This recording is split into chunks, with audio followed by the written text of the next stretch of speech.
In this UiPath Level 1 course, I'll teach you everything you need to get started with robotic process automation today. I'll begin with the installation and orientation of the tool, followed by an overview of its main capabilities.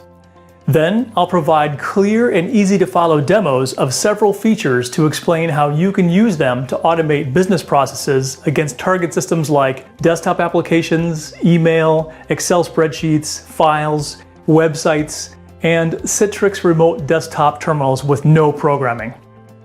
As the RPA movement rapidly gains momentum, leaders are already seeking people who can use flowcharts to document enterprise processes spanning multiple technologies and system boundaries, and then use tools like UiPath and automation best practices to create effective software robots to automate those tasks.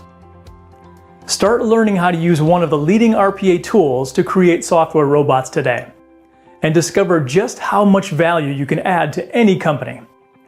With the imminent demand of these skills, opportunities for career and salary growth are limitless. Click the button to take this course and I'll meet you inside.